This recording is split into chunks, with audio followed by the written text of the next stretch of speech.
congratulations on obviously a very, very big result for you tonight. I know you said that, look, he didn't get under your skin and it didn't bother you and that sort of thing, but this was a very kind of heated build-up all along.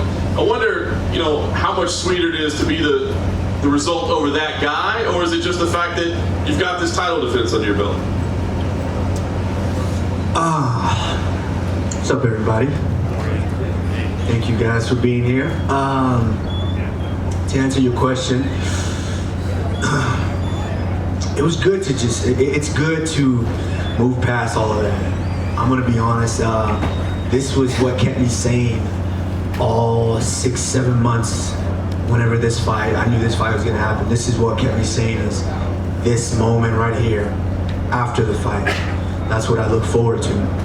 This is the addictive moment. This is what keeps me doing this.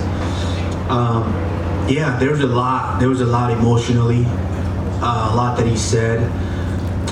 This one, and I meant it, this one's for the world. This one's for the people of Brazil.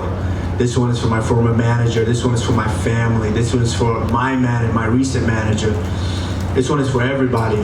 And when you push hate and you push separation, love and unity does win sometimes, and tonight it won. Back and forth, the ebbs and flows in this fight. The fifth round, he actually started out pretty well in that fifth round, and the scores were all over the place. I'm sure you've probably heard by now, 3-1 one way, 1-3 the other, 2-2. So I'm just curious, because it seemed like something changed in that fifth round, that you were able to snag momentum and then get the finish. Was there a physical moment that you saw, or a mental moment that you had that you said, I gotta go?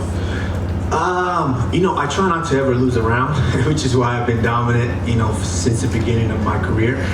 I think in there, like I said, when I say I'm self-made, I mean my mind. No one has to tell me what I need to do mentally. I do this for the sheer fact of me competing. And everyone, since this fight got signed, this Colby's gas tank has got a crazy gas tank. I'm like, motherfuckers, I got a gas tank too. What y'all talking about? And once we got in there, after that third round, I'm looking across. I'm barely breathing hard. And I'm like, where's this gas tank at? Everybody's talking about this gas tank. Where's this gas? I was actually waiting for him to wrestle, but I knew that he knew if he wrestled with me, he was gonna gas out and I was gonna knock him out a lot quicker than that. Tyron Woodley has better accolades wrestling than he does, and you saw what happened in that fight. He knew he could wrestle with me and striking with me, and that was his best chance, and we saw what happened there. Probably no surprise, he didn't love the stoppage, but I'm not anybody that loses. Oh, he didn't? He didn't, but what did you think? I mean, you're right there on top of it. Tell us what you saw and what you thought of the stoppage. Oh, he was leaking under there. He was hurt bad. He was trying to hang on to a leg. As a wrestler, if you're underneath someone, you want to hang on to a leg. And he wasn't even on a leg. That's why I was landing free shots to right behind the ear. I was landing them. And, great stoppage by Mark Goddard. That's why he's one of the best referees out there. He's there to protect you even though you're dumb enough to not protect yourself. So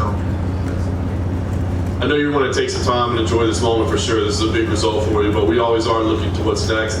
There's a guy in your division that's become a huge star this year, Masvidal. Do you think that's the name that makes sense for you most right now, or what do you see next for yourself? Who? Masvidal. Man, there's a lot of tough guys in the division. A lot of tough guys. I mean, let's be honest. If you're talking about someone who's deserving, Leon Edwards hasn't lost since he fought me. He's been finishing guys. And he's now found himself in a position that I found myself in a little over a year ago. Is everyone knew that I was one of the toughest guys out there, and they didn't want to gamble and take that risk on me. And so, right now I'm sitting above looking at all these guys, and they're kind of, all in that pool, very tightly, contested. So, they just need to break out, and I'm waiting for whoever Dana and the organization feel is the next guy for me, and I'll be happy. I never turned down a fight, and especially now I'm the champion. So if they say this is the next guy, then hey, that's the next guy. But I need to go home. I need to love on my daughter. This has taken a lot. My family's been through a whole lot, and I've been through a lot mentally. But of course, it's what champions do. We block it out, we come out, and we perform. Kamaru, you have to give thought to the fact you might have to go through this again because it was a great fight, fight of the night type fight. Colby was doing well in the 5th round before you stepped it up. I mean, there would have been a scenario he could have won that fight. Do you feel like this may be something that you may have to do again? And mentally, how tough would that be to think he's going to be in your future still? Not that tough. I mean, like I said, I was sitting there like, where's his gas tank this whole time? I was fresh. I don't know if you guys noticed, but I think it was the beginning of the 4th or maybe the 5th. I'm hopping around. I'm like, I feel fresh. I'm hopping around. I'm like, I'm looking across. I'm like, where's this gas tank? Where's this gas tank? I haven't seen this yet. Oh, I don't see it. So you know what? I'm gonna turn up one more level. But honestly, let's just dissect everything that he's gone through. It takes a lot. It takes a lot to be able to carry all that negativity, to carry all that act, that whole fake bravado. It takes a whole lot out of you. To be able to come in here and try to fight. Now imagine now what he's going to be going through. That takes a lot out of you physically and mentally. So we'll see. I mean, he's a tough guy. I always give him his credit. I think he's a very, very tough fighter. But, on to the next. Any idea what punch or kick maybe broken his jaw? I have no idea. I was going in there to just try to take his head off. This was a bona fide mano-a-mano fight. He said a lot of things, and and I wanted to make him pay. I said all week I was going to punish him for 4.5 rounds, and I was going to get him out of there. That's exactly what I did. Did you know the jaw was broken? No, I didn't care. I was going to keep trying to hit him until I stopped him. And then just lastly for me, the punch that you hit him with to knock him down the first time in the 5th round, was that the best punch you've ever thrown? Because I mean, it seemed like you threw that little jab and then you waited a second and boom, you popped the right hand on top of it. And I mean, he went down really, really hard. Was that, you think, the best right hand you've ever thrown? No, I mean, I'm gonna be honest with you.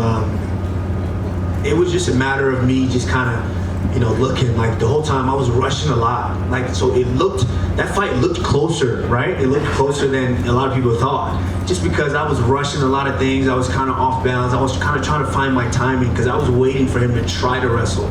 I knew he would be in trouble if he did. So he didn't. He wanted to stand with me and go mano-a-mano. And he surprised me a little bit. He was hitting me with shots, and I was like, oh shit, this motherfucker, he got some things. I knew he was a tough kid, but if you guys noticed, that was the same right hand I hit Damian Maia with.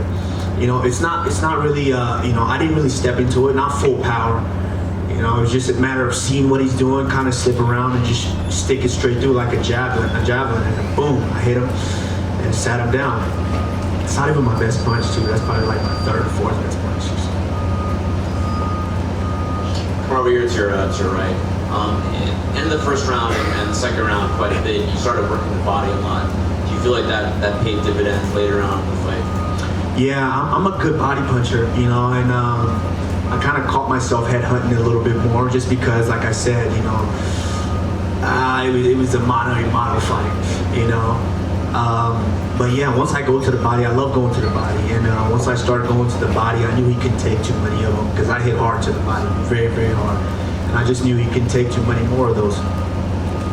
There was the eye poke in the 3rd round, and then there was the end of the 3rd round where he accused you of poking him in the eye. It didn't look like on the replay there was an eye poke there, but what happened in that sequence? And then you guys kind of got in each other's face a little bit. No, we were exchanging, and it wasn't a deliberate. I know he didn't do it on purpose. It wasn't a straight on eye poke like that. His finger kind of was curled, and it caught the top, like in the top of my eyelash into my eye, and and I could see momentarily. But then I started opening my eyes and I could see, but I was still kind of glazed over. And I'm asking the doc, like, just wipe this shit off so I can keep going, so I can get going. And he's trying to talk to me, are you okay? I'm like, wipe this shit off, let me get going. So eventually he did. He was complaining about an eye poke, but it wasn't an eye poke. I know it wasn't an eye poke. And so that's why I said, who's breaking now? He likes to say guys are breaking, and I'm like, who's breaking now? Because I know damn well that wasn't an eye poke. And were there any key moments you think in the fight that were momentum changing or anything like that? Yeah, there was a couple. Once I, he got a couple of flurries in there. He landed a couple of combinations, and you know, they just kind of, you know, there were punches that boom, boom, they kind of hit me, you know, but they didn't hurt me or anything like that. I was just kind of calculating and taking it in, like, damn, okay, he worked on his boxing, he got a little shit here, you know, but I started hitting him to the body and I could feel him kind of, I'm like, oh, Nelly, I'm coming.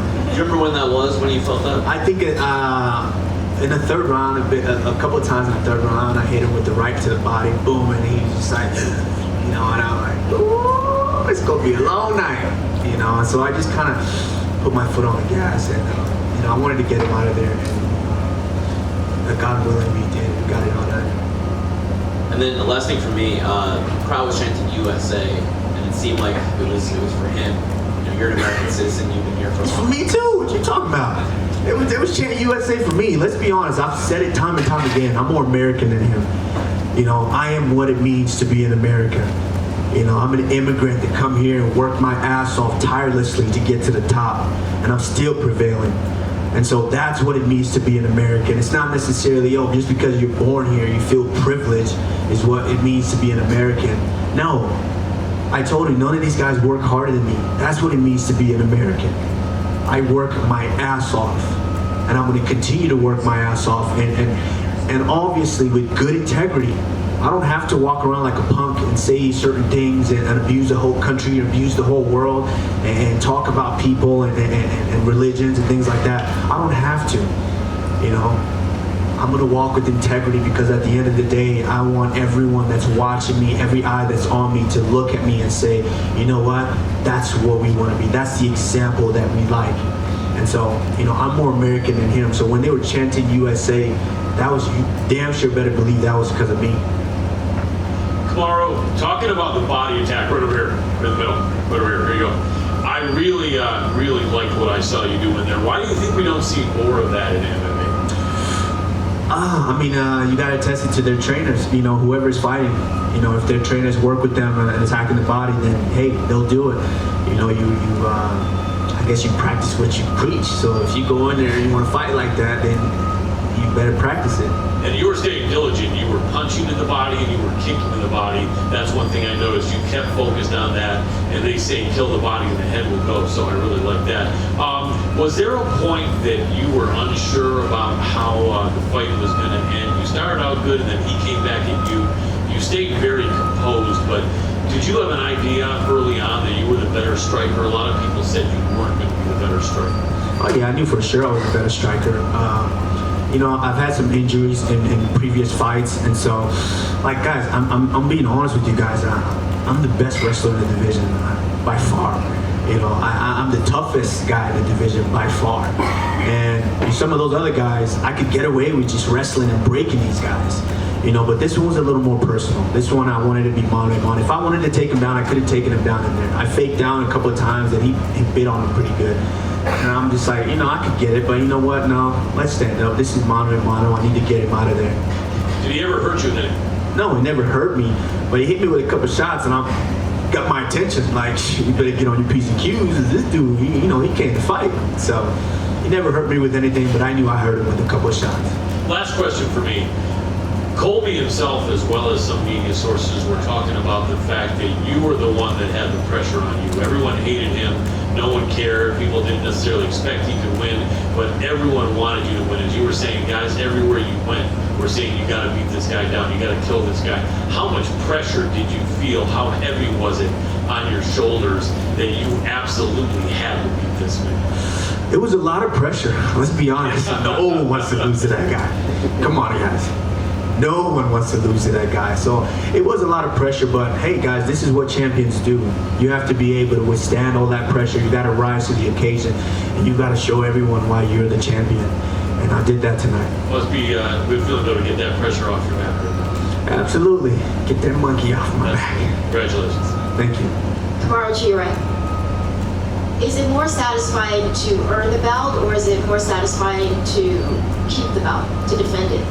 Well, I think I earned the belt both times, so you know, that's more satisfying. A lot of guys think about, you know, once they get the belt, they become a champion. They're like, oh, I need to defend it. I need to defend it. Right from the beginning of the time, once I got this belt, my goal was to never think about defending.